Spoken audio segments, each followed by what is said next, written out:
destaco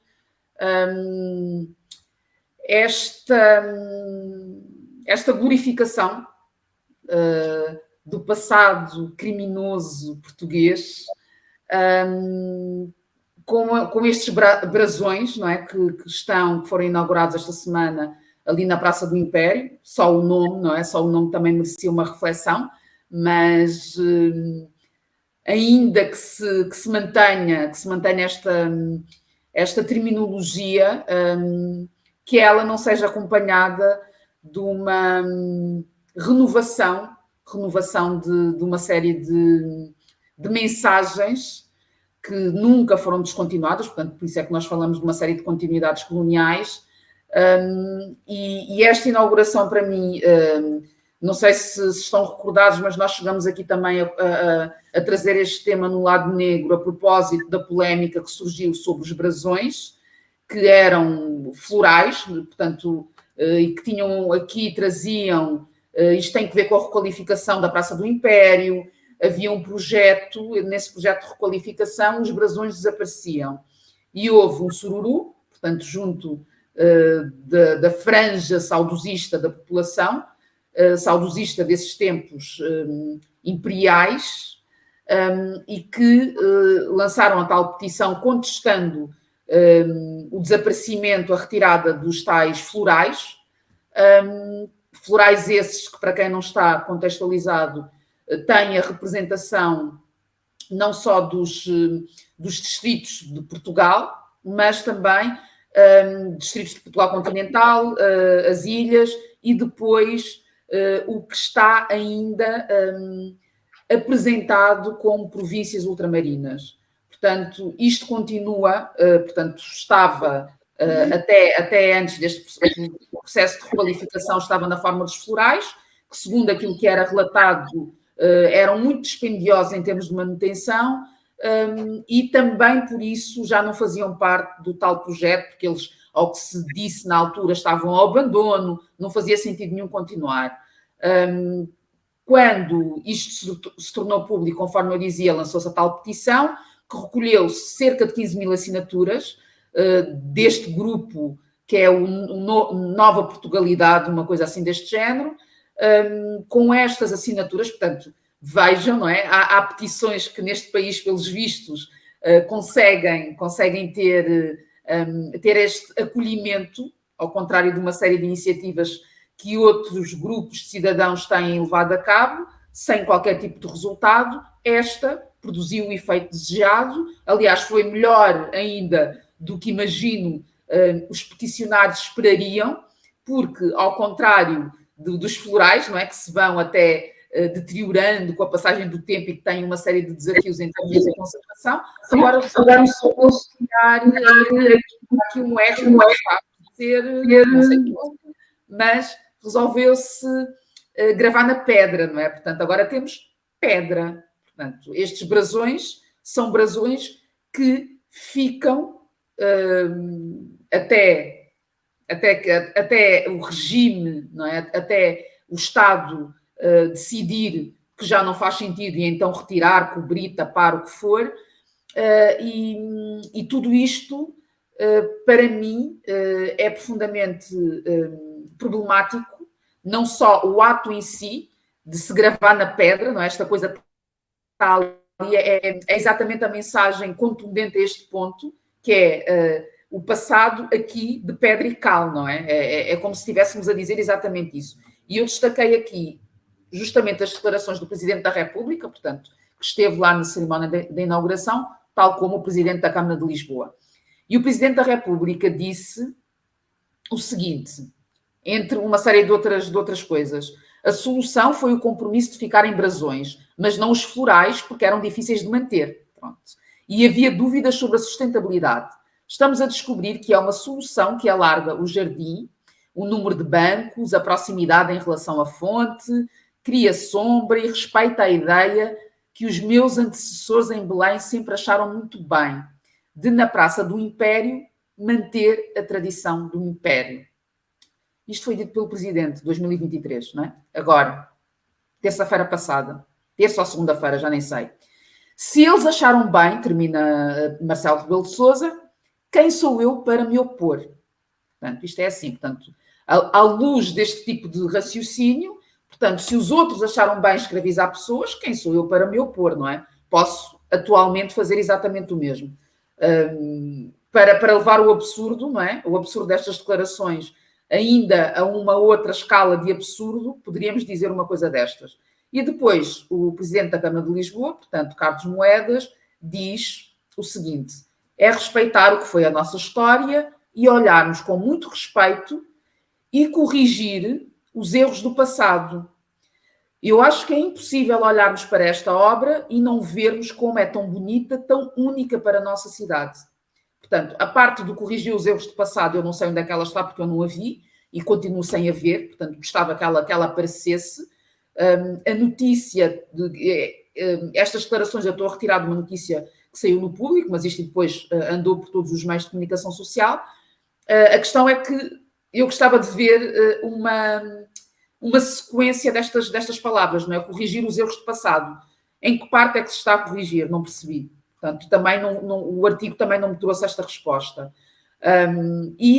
Como se não bastasse toda esta narrativa, tudo isto que nós temos de aturar, não é? De aguentar, porque se formos a Belém, nós vamos ter de nos confrontar com isto, não é? Se estivermos a passar por aquela zona, se visitarmos aquela zona da cidade.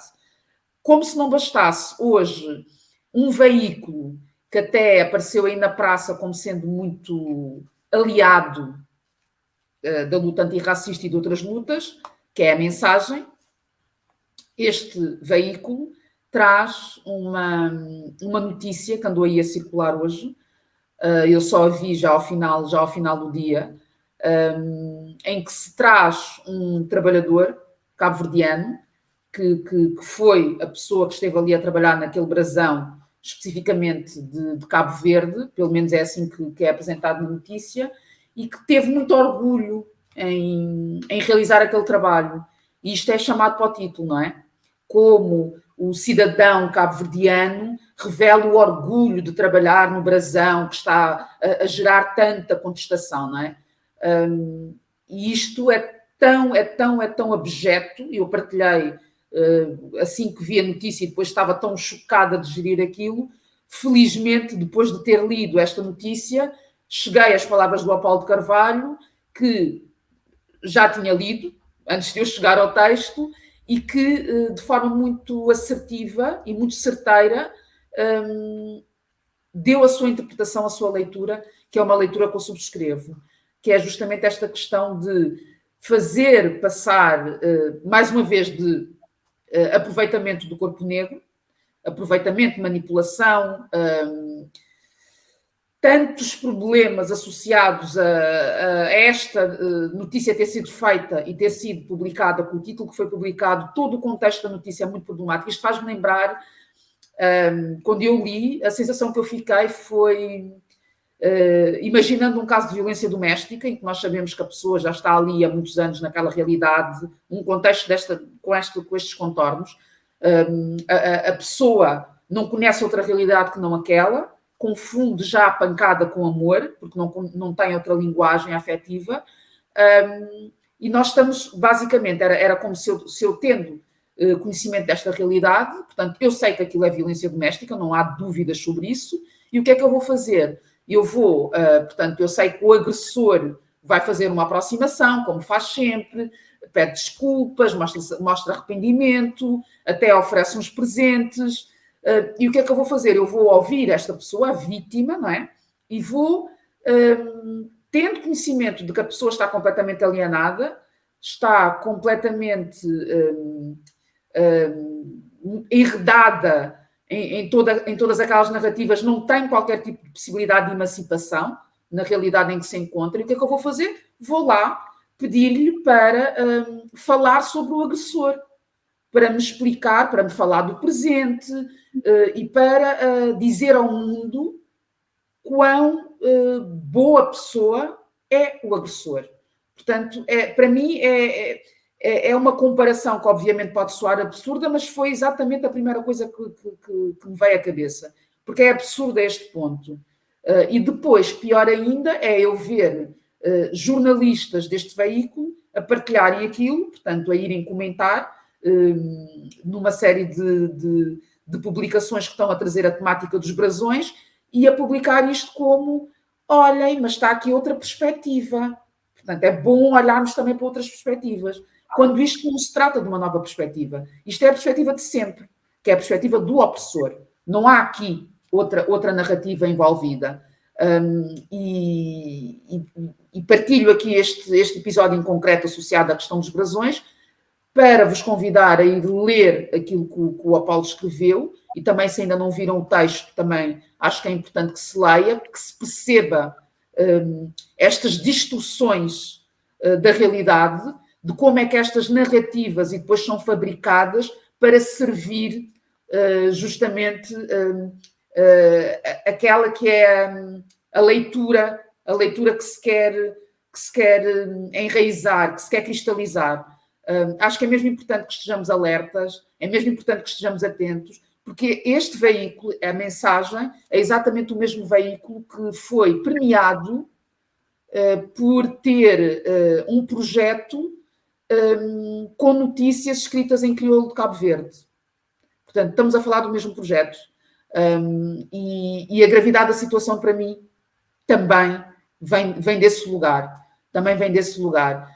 E acrescento só mesmo uma nota de rodapé para dar mais uma dimensão desta realidade que estamos a viver, não é? De total desrespeito pela nossa memória, pela nossa existência e pelo momento em que estamos a viver, não é? Porque é preciso perceber em que contexto é que nós vivemos em 2023 e isto não está a ser compreendido pelos responsáveis que nos desgovernam. Em Lagos, portanto, Lagos, onde tudo isto começou, vai acontecer, porque a cidade está a comemorar, ou melhor, Lagos, portanto, assinala este ano 450 anos desde a sua elevação à cidade. E no âmbito desta efeméride há uma série de iniciativas, nomeadamente, de 4 a 7 de maio, o Festival dos Descobrimentos. Portanto, no Centro Histórico. Isto é Portugal 2023. Se dúvidas tivéssemos sobre a forma, sobre a normalização de todas estas violências, sobre a desconsideração que existe em relação aos corpos negros que habitam este país, aqui está. Aqui está mais um exemplo de tudo isto, de toda esta narrativa da tradição do Império, conforme dizia o Presidente da República. Portanto, isto é uma continuidade. Mais uma, não é? Mais uma.